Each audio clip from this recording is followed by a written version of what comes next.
Alors, re-bienvenue, auditeurs, auditrices, à cette portion B de mon partage concernant l'usage de la pédagogie inversée et l'usage d'éthique en pédagogie.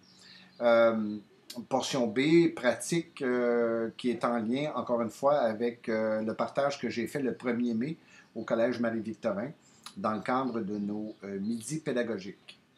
Alors, je vous l'ai dit dans la première portion, cette deuxième portion visera à vous exposer comment moi j'utilise la pédagogie inversée en classe, comment je fais pour faire en sorte que mes étudiants en présence en classe fassent de l'apprentissage et que l'enseignement que j'ai à faire puisse se faire en grande portion à l'extérieur ou sous une autre forme que, pour moi, de restituer les notions pendant 3 heures, 4 heures en classe et permettre à mes étudiants d'explorer, de se confronter, d'échanger, de rechercher, de se questionner.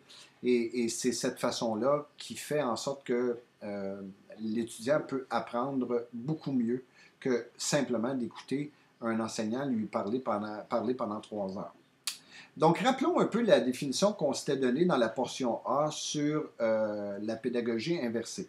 Donc, on dit que la pédagogie inversée, c'est une stratégie d'enseignement où la partie magistrale du cours peut être donnée à faire en devoir et que la portion de devoirs traditionnels, les travaux, problèmes et autres activités, sont réalisés en classe avec l'enseignant. Alors, moi, j'adapte ça de la façon suivante. C'est-à-dire que, d'abord, pour mes cours, j'utilise vraiment, pour mon évaluation, 2 formes d'évaluation. Une première forme qui est l'équivalent et qui remplace l'évaluation finale traditionnelle. Cette première forme-là, c'est un portfolio d'apprentissage qui compte généralement pour entre 40 et 50% de la note finale.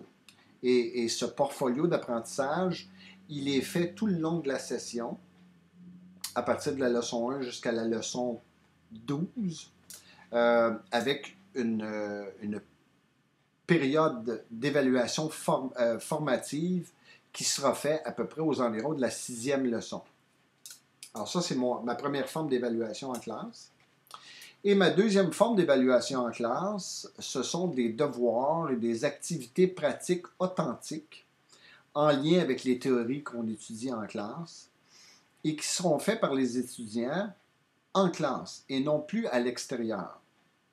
D'ailleurs, moi, je m'arrange pour que mes étudiants à l'extérieur de la classe n'auront qu'à faire que certaines lectures ou à écouter certains petits films sur YouTube, que je place sur YouTube.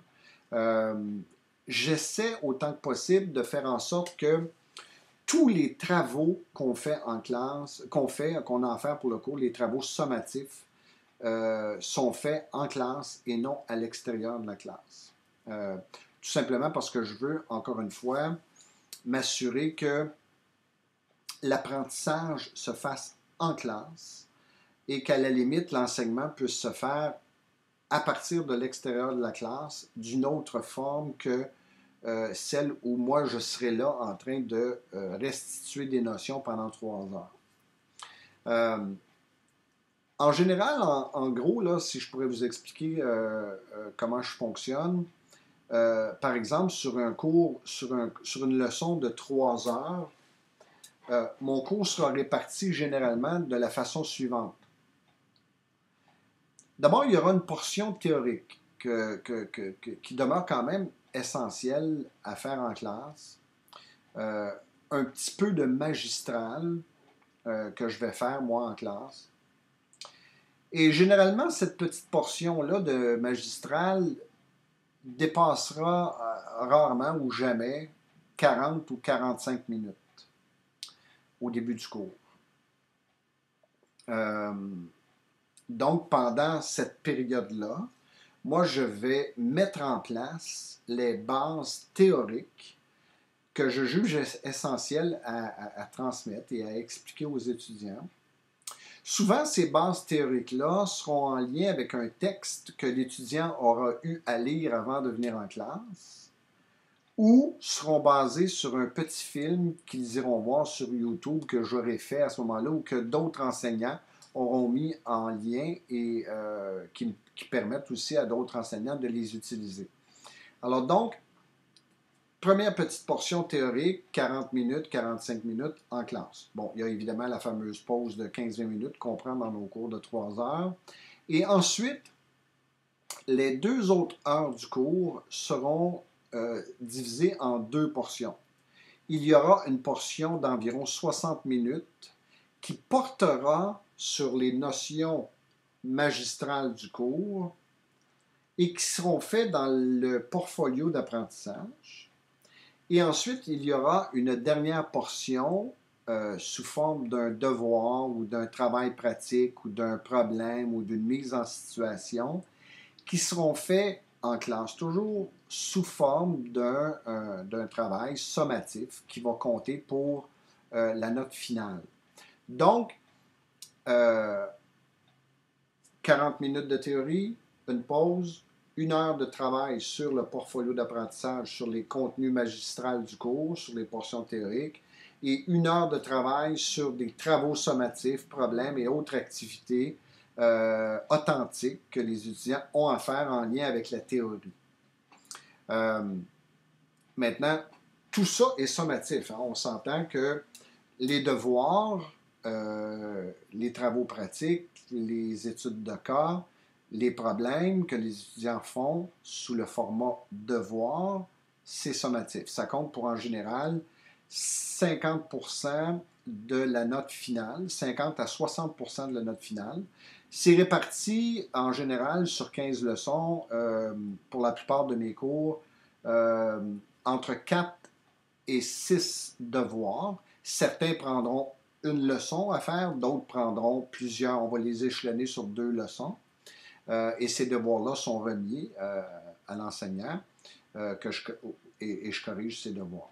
Ensuite, il y a la portion du portfolio d'apprentissage sur les parties magistrales du cours, qui compte aussi pour entre 40 et 50%, dépendant des cours.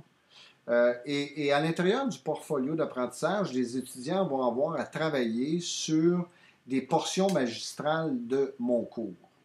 Des portions magistrales complémentaires aux premiers petits 40 minutes que j'ai fait en début de classe, pour leur permettre d'explorer, de rechercher, de trouver les notions, de verbaliser les notions, de les virer de tous les côtés, d'essayer d'aller un peu plus loin.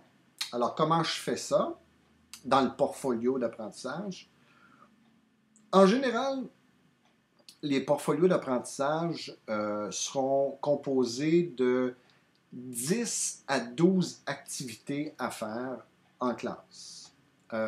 Encore une fois, pour pouvoir permettre aux étudiants d'explorer, de rechercher et tout ça, souvent je vais utiliser Internet. Souvent, ça va être des textes, ça peut être des textes papier aussi qu'on peut utiliser. Donc, je vais d'abord expliquer les notions théoriques de façon générale, des choses que je juge que je dois expliquer en classe.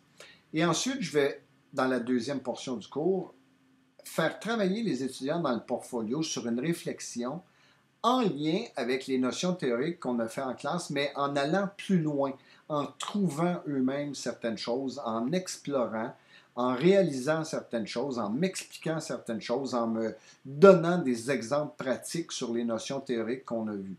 Donc, l'étudiant sait, là, dans mes cours, que le premier 40 minutes où il prend certaines notes, c'est une base. Et je vais demander aux étudiants, dans la deuxième portion du cours, de raffiner cette base-là et de découvrir et de rechercher et de trouver et d'expliquer et de commenter et de me donner des exemples pratiques sur ce qu'on aura vu, en lien avec ce qu'on a vu. Souvent, je vais donner des activités à faire. Et évidemment, il faut que ces 10-12 activités-là de réflexion, il faut que je les compose, moi, hein, en lien avec mes théories. Donc, plutôt que de briser mon cours en 3 étapes, ce qu'on fait normalement dans une période de 15 leçons. Moi, mon cours, il est vraiment brisé en 15 leçons, où chacune des leçons comporte une théorie particulière ou une notion particulière que je dois enseigner à l'étudiant. Et je m'arrange pour qu'il y ait une combinaison, là, et c'est pour ça que je vous dis que j'adapte un peu à ma façon, là, parce qu'il y a une combinaison de Yves va nous en parler pendant 40 minutes, puis ensuite, on va aller nous-mêmes chercher, explorer pour répondre à ces réflexions, à ces questions qu'il nous pose. Euh, et l'étudiant se met dans un état comme ça. Alors, il est très fréquent, par exemple, que dans cette deuxième portion de cours-là, lorsque je sais qu'un local informatique est libre, l'étudiant a le droit de sortir puis d'aller faire une recherche au niveau Internet, par exemple, pour répondre aux questions. Évidemment que dans mes critères d'évaluation, l'étudiant doit me fournir des hyperliens, doit me fournir des citations à des textes théoriques qu'il aura trouvés, il doit me commenter, etc. Donc, l'étudiant doit me valider, me prouver qu'il a fait cette recherche, qu'il a appris des choses nouvelles, qu'il a trouvé des choses nouvelles, et il doit aussi me donner des exemples pratiques, en général, 1 ou 2 exemples par réflexion, qui me démontre vraiment qu'il a compris ce que je lui demande de faire et la recherche que je lui demande de faire. Donc, quand on dit que la partie magistrale est donnée à faire en devoir, c'est cette portion-là, moi, que je fais, une portion de devoir dans un portfolio d'apprentissage où l'étudiant va approfondir les notions ou va trouver des notions que j'ai pas le temps des notions plus simples que j'ai pas le temps de faire en classe et il va se les greffer lui-même aux notions qu'on aura vues ensemble. Bon, c'est difficile pour moi de vous donner des choses très précises là, parce que ça dépend des matières. J'espère simplement que ma façon de décrire ce que je fais puisse vous faire penser à des choses que vous pourriez faire, vous, avec vos matières. Alors, moi, j'enseigne en commerce. Alors, donc, les exemples, si je vous donnais des exemples en commerce, peut-être que ce ne serait peut-être pas assez représentatif. Et j'espère simplement que ma façon d'expliquer va vous faire réaliser des choses que vous pourriez faire avec vos étudiants. Alors, c'est vraiment, si je peux faire un parallèle avec l'ancienne méthode de pédagogie traditionnelle, imaginez que la portion devoir pratique que je fais faire à mes étudiants dans le portfolio d'apprentissage, imaginez qu'autrefois, dans la pédagogie traditionnelle, ça aurait été moi qui aurais donné tout ça en classe pendant 1 h 40 minutes. Hein? Et donc, maintenant, c'est l'étudiant qui va aller chercher puis qui va travailler sur les notions. Alors, donc, ça, c'est la portion magistrale. Maintenant, la portion devoir traditionnel qu'on fait dans la dernière portion du cours, des problèmes pratiques, des mises en situation, des travaux pratiques ou autres activités reliées aux notions théoriques. Bien, évidemment, là, en fait, ce que je fais, c'est que je prends les notions théoriques et je demande à l'étudiant de travailler sur des choses pratiques en lien avec ces théories-là. Donc, les devoirs à faire, qui sont sommatifs, sont à faire. Pourquoi je les fais en classe? Pourquoi j'offre la possibilité à l'étudiant de faire le devoir en classe à la dernière heure du cours? Parce que, je veux être présent pour faire du formatif. Je veux être capable de permettre à l'étudiant de me dire « Yves, viens voir ce que je suis en train d'écrire. Est-ce que ça fait du sens? Est-ce que je couvre toutes les notions dont on a vu tantôt? Est-ce qu'il me manque des choses? Etc. » C'est mon rôle, moi, je crois, d'aider l'étudiant en le pistant, en lui disant non, il te manque telle chose, oublie pas de parler de telle notion, raffine ton exemple, etc. Donc, je permets aux étudiants de faire ça aussi dans la portion où ils travaillent dans le portfolio d'apprentissage, de me poser des questions sur ce qu'ils font. Est-ce que c'est bien? Est-ce que c'est correct? Je permets aux étudiants de aussi se consulter entre eux pour s'entraider. Et même s'ils se consultent, les étudiants doivent toujours me remettre des copies individuelles de ce qu'ils font. Le portfolio d'apprentissage, c'est individuel. Les devoirs aussi, même si je permets aux étudiants de s'entraider, je permets aux étudiants de se consulter, mais chacun d'entre eux doit me remettre une copie individuelle. Donc, en gros, c'est un peu comment je formate mes cours. Puis ça varie, hein? Alors, on peut très bien débuter une leçon avec la portion portfolio d'apprentissage, puis ensuite, mais moi, je vais faire ma portion théorique qui complète, puis ensuite, les étudiants vont peut-être compléter un peu ce qu'ils ont fait dans le portfolio, puis on va terminer avec le devoir, ou ça m'arrive dans certaines notions même de débuter avec le devoir en classe, le travail pratique, la mise en situation, faire le travail dans le portfolio, où l'étudiant à fois va aller rechercher des notions, trouver, explorer, et terminer avec ma portion théorique. Et ça, je le varie d'une leçon à l'autre. C'est jamais pareil, systématiquement le même format. Bon. Alors, comment j'incorpore les technologies à l'intérieur de tout ça? Ben d'abord, il y a toute la portion recherche. Moi, j'utilise un site Internet où je mets tout en disponibilité à mes étudiants. Toutes mes portions théoriques sont là, mes présentations précises. Toute la description des réflexions à faire dans le portfolio sont là d'avance. Tous les devoirs sont là d'avance sur mon site Internet. Donc, l'étudiant peut, dans un premier coup d'œil au début de la session, voir les 10-12 réflexions du portfolio, voir toutes les portions théoriques que je ferai en classe, voir tous les devoirs qu'il aura à faire tout le long de la session. Donc, ça, je prépare ça avant mes cours, de sorte que l'étudiant, ben, il est complètement libre de l'enseignant. Et vous me direz, oui, mais est-ce que beaucoup de personnes manquent tes cours? Et je vous dirais non, parce que j'ai pas d'absence dans mes cours, c'est minime.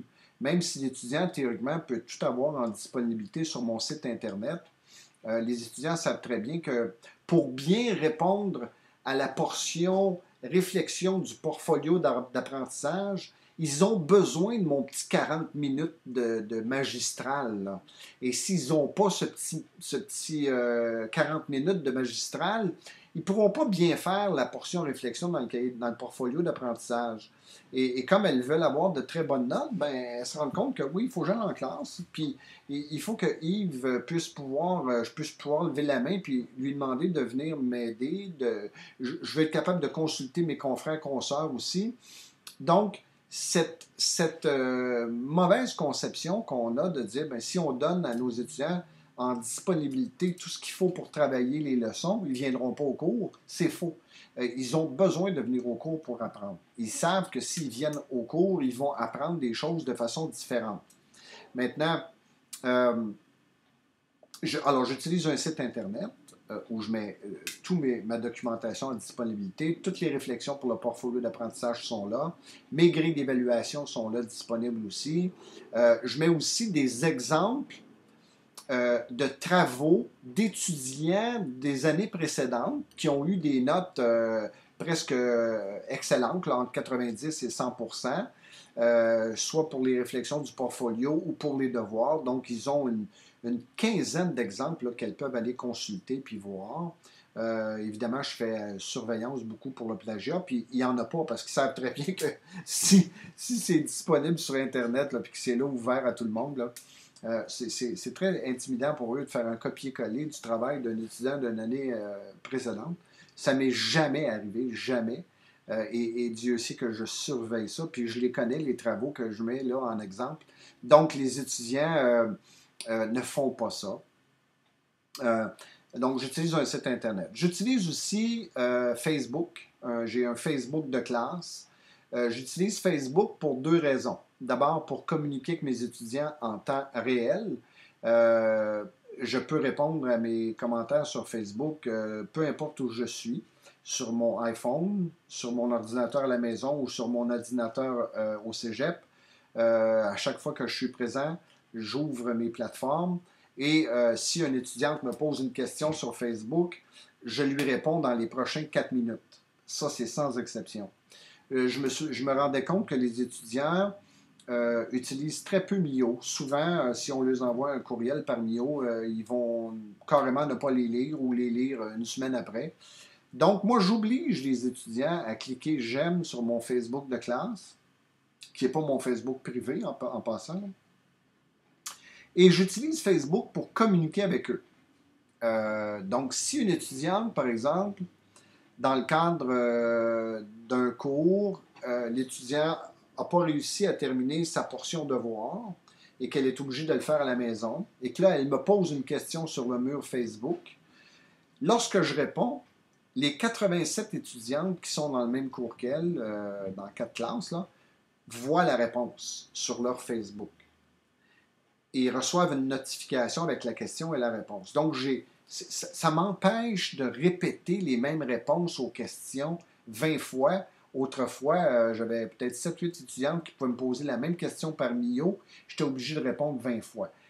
Actuellement, depuis que j'utilise un Facebook de classe depuis 3 ans, euh, les réponses sont instantanées et les étudiants trouvent ça merveilleux. Il y en a des fois qui sont en cafétéria, prennent leur téléphone intelligent, me posent une question, et moi je suis à mon bureau, à l'autre bout du cégep, et je réponds dans quelques instants.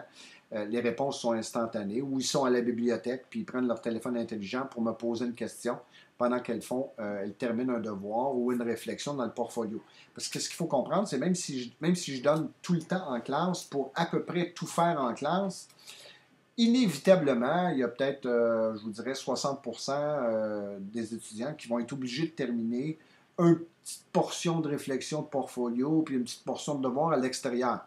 Fait que ça n'élimine pas la petite portion une demi-heure, 1 heure de travaux à faire à l'extérieur. Souvent, elles vont aimer faire un brouillon là, en classe, puis après ça, à l'extérieur, elles vont peaufiner leurs réponses. Je trouve ça très bien aussi, la façon de procéder. Mais elles auront eu tout le temps, ou ils auront eu tout le temps en classe de faire 90% et des réflexions dans le portfolio et du travail sur les devoirs et travaux pratiques. Donc, j'utilise un site, j'utilise Facebook. J'utilise aussi le petit vidéo sur YouTube. Alors, si vous allez sur ma plateforme YouTube, vous allez voir qu'il y a là des cours en ligne que j'ai faits.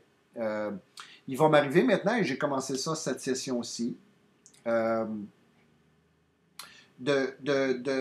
lorsqu'on arrivait dans la session, dans une portion plus intense où les étudiants avaient beaucoup de travaux à faire, les étudiants avaient beaucoup de remises à faire dans une semaine, plutôt que de ne pas voir mes étudiants en classe comme ça arrivait les années précédentes. On arrive à la mi-session, semaine 6, les étudiants ont 6 examens dans la semaine 7. C'était fréquent pour moi et pour d'autres enseignants d'avoir 12 étudiants sur 24 dans le cours la semaine précédente parce que les étudiants étaient en train d'étudier pour la préparation de leurs examens, de la semaine d'examen. Et donc, ça m'est arrivé, je me suis dit, ben pourquoi pas leur permettre et les responsabiliser, tout en les responsabilisant, de faire une autre chose, c'est-à-dire de relier un devoir, travail pratique, problème ou activité quelconque, là, relié aux théories, de relier ça à un petit film sur YouTube où là, l'étudiant a à écouter le petit film qui comporte mon 40 minutes de portion théorique que j'aurais fait en classe, plus des pistes de recherche pour la réflexion dans le portfolio d'apprentissage, et relié à ça, un petit devoir pratique qui comporterait 4, 5, 6 questions qui me permet de vérifier si les étudiants ont bien fait leur recherche, ils ont bien écouté le petit vidéo, puis ils ont bien compris la notion. Alors donc, cette session-ci, j'ai pour une leçon, qui était dans la semaine 6, si je me souviens bien, j'ai libéré le 3 heures de cours en présence pour le faire sous un format Internet avec un cours que je fais sur YouTube et où l'étudiant a à écouter le cours. Bon, elles ont trouvé ça merveilleux d'avoir cette liberté de le faire en temps opportun pour eux, au travers tous les travaux puis les études qu'elles avaient à faire pour la semaine d'examen. Maintenant, moi, je peux voir avec mon YouTube le nombre de visites sur mes films. J'ai bien vu que tout le monde avait visité ces films en question. J'ai bien vu aussi que ça avait débuté très tôt dans la semaine, les visites sur les films, donc ça n'a pas été fait à la dernière minute. Les étudiants savaient qu'il fallait écouter quand même 45 minutes de film, il fallait ensuite lire un texte, il fallait répondre aux questions, faire la réflexion dans le portfolio d'apprentissage. Donc, j'avais bien averti les étudiants, écoutez, c'est un cours asynchrone à faire à l'extérieur de la classe, mais c'est une leçon de 3 heures pareil. Alors, attendez-vous pas parce que le cours est levé et que vous avez à faire ça par Internet, que vous allez faire ça la veille en une demi-heure. Vous allez échouer le devoir. Donc, ça a très bien fonctionné. J'ai bien aimé l'expérience. Je vais répéter cette expérience.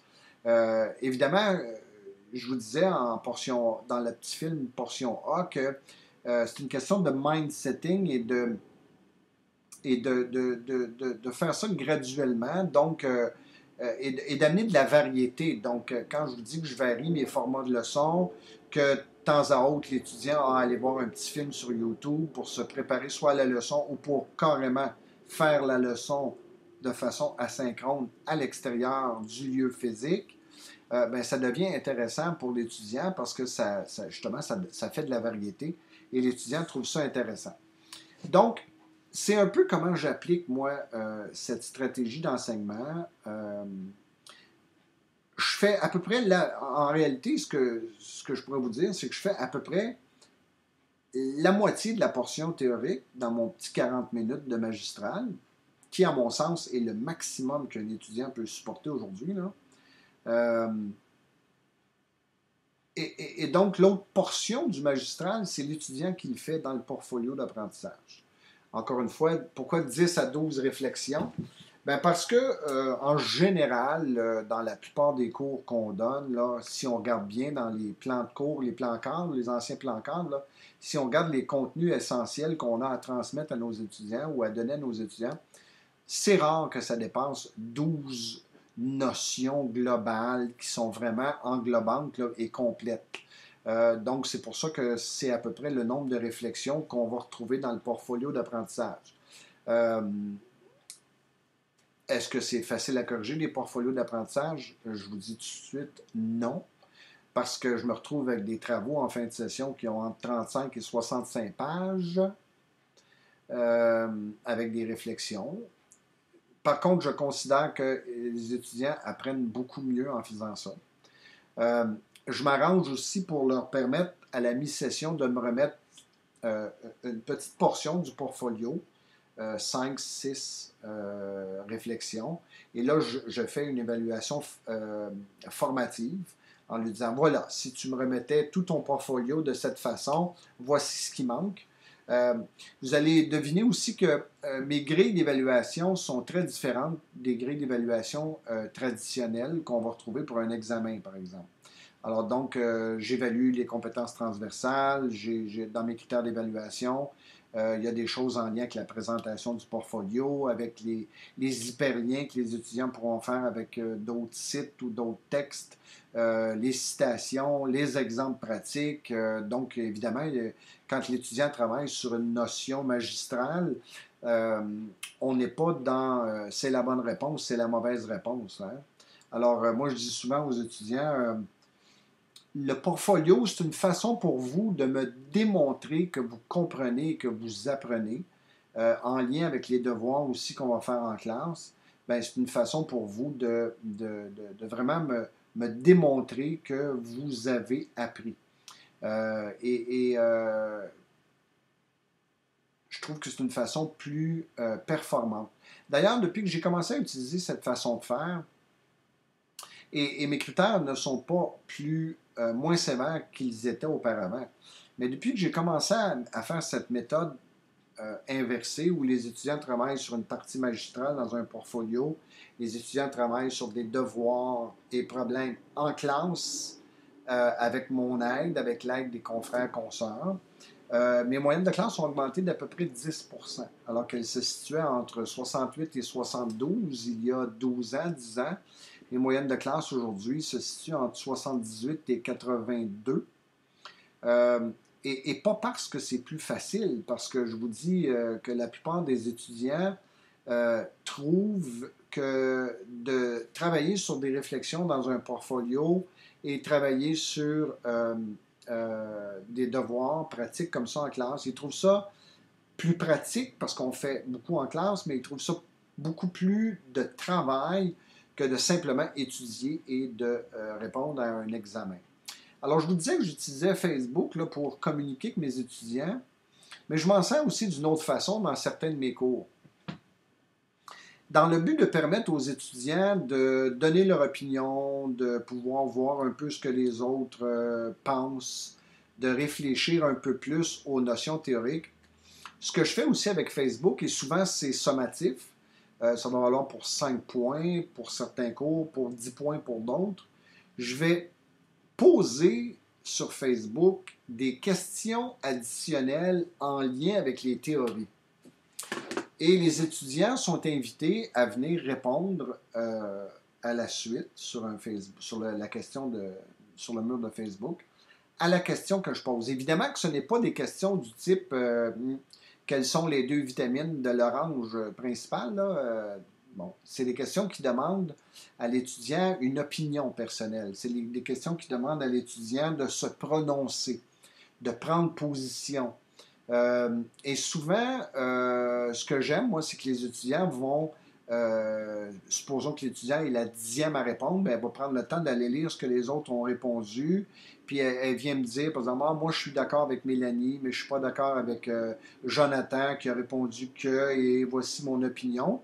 Et je trouve ça intéressant que les étudiants puissent voir ce que les autres répondent et puissent se confronter en donnant leur opinion sur des sujets qui leur demandent d'aller un peu plus loin que ce qu'on fait pendant les 40 minutes et pendant la portion portfolio d'apprentissage. Et vous allez me dire, ben, quelle est l'utilité à ce moment-là quand un étudiant lit la question, n'a aucune idée de la réponse, puis là, il va lire toutes les autres réponses, puis il se fait une tête. Ben, c'est apprendre ça. Moi, quand j'ai aucune idée sur une notion, puis que je vais sur Internet, chercher de l'information dans Google et que je lis 4-5 textes pour me faire une tête sur le sujet, j'ai appris. Et donc, moi, ça ne me dérange pas que les étudiants se fassent une tête à partir de ce que les autres auront écrit. C'est de l'apprentissage, ça, en soi.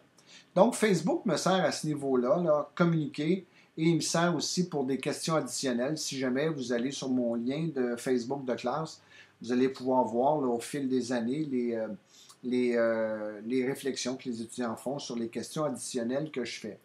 Maintenant, chose surprenante sur mon Facebook de classe, où j'ai à peu près 400-450 j'aime, soyez conscients que j'ai cette session-ci 80 étudiants. Qui sont les 320 autres? Ben, c'est des étudiants des années précédentes qui sont restés sur le Facebook de classe quand même, parce qu'ils peuvent avoir le loisir à la fin de la session d'aller cliquer « Je n'aime plus le cours de Yves » et ne plus être présent sur le Facebook. Et ce que ça donne, c'est des interactions, comme j'ai vu depuis 2 ans, que je trouvais très intéressantes. Une étudiante qui me posait une question, une étudiante active là, dans un cours que je donnais, qui me posait une question sur Facebook, et d'avoir une étudiante graduée d'il y a 2-3 ans répondre de « Ah non, non, fais pas ça, Yves n'aimera pas ça, faudrait que tu ailles le voir, tel sujet, et de donner une réponse, puis que l'étudiante lui demande « Mais t'es qui, toi? » Puis ben, l'étudiante actuelle, puis l'étudiante d'il y a 2-3 ans se mettent à se parler en disant ben, j'ai gradué il y a 2 ans, j'ai suivi le même cours que toi avec Yves, et blablabla.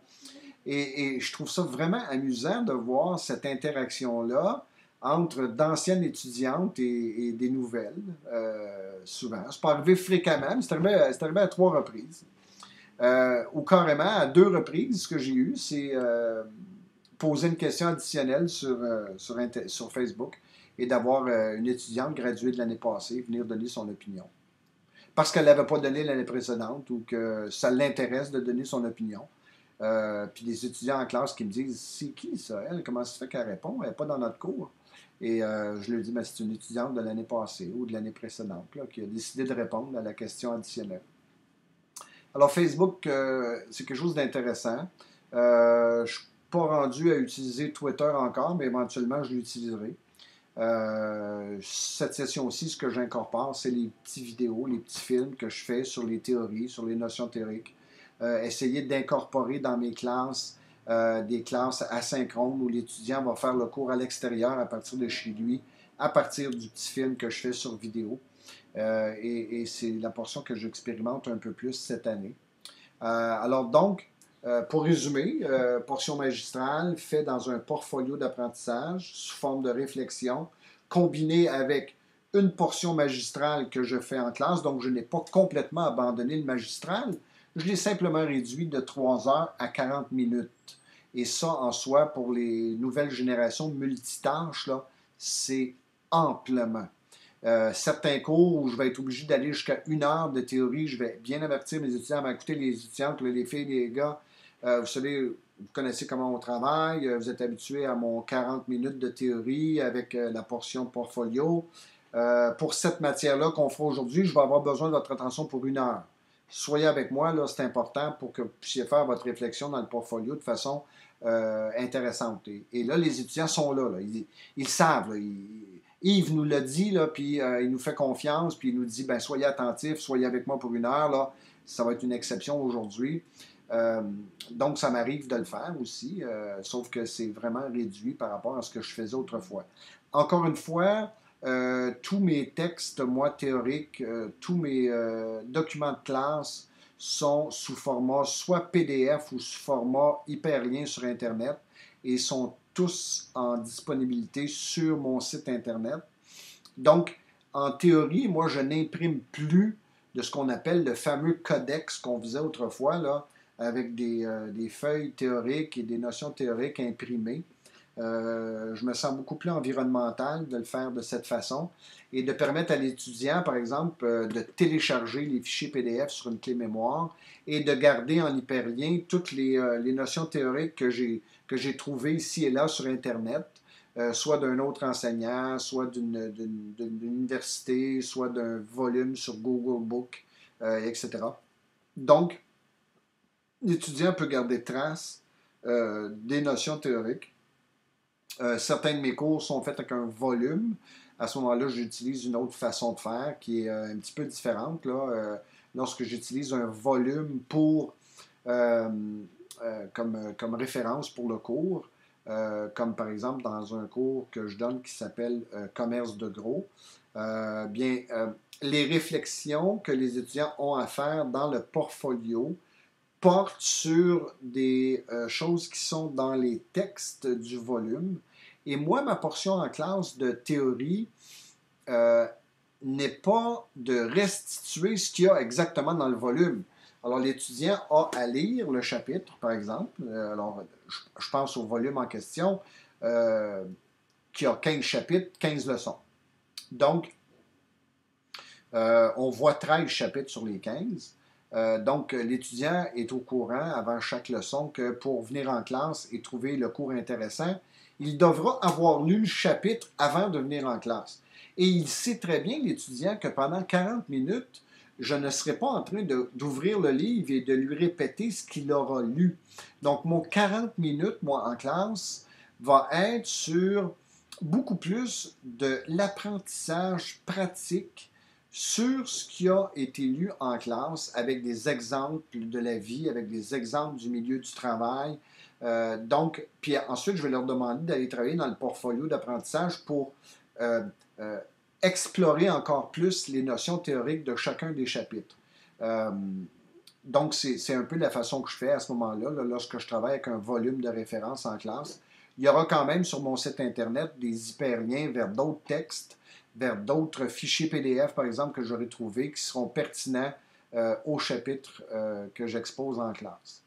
Donc, grosso modo, et j'espère que j'ai été clair sur la façon dont je procède là, entre euh, portfolio d'apprentissage pour 40 à 50 devoirs et travaux pratiques pour à peu près 50, 40 50 aussi, 60 et l'usage que je peux faire des technologies en mettant tout disponible sur mon site Internet et l'usage que je peux faire de Facebook et des petits films sur YouTube. Euh, alors, c'est un peu mon petit partage que j'aimerais vous partager. Si jamais certaines d'entre vous, comme certaines consoeurs ont déjà fait, auraient besoin de mon aide pour, par exemple, initier un Facebook de classe ou besoin de mon aide pour faire un petit film vidéo comme je suis en train de faire avec vous, n'hésitez pas à me contacter par courriel. Ça me fera plaisir de vous aider. C'est gratuit. Ça fait partie, je pense, de notre tâche d'enseignant de s'entraider et de faire en sorte qu'on devienne tous collectivement des enseignants plus de bonne humeur et, j'ose espérer, de meilleurs enseignants parce que on mettra nos étudiants dans des situations pour qu'ils apprennent euh, sans nécessairement tout leur donner tout cuit dans la bouche de façon magistrale. Et je pense que c'est la bonne façon d'enseigner. Là. En tout cas, pour moi, en tout cas, moi, je suis plus à l'aise avec ça. Alors, merci de votre attention. Ça m'a fait plaisir de partager avec vous là, ma façon de faire. À la prochaine.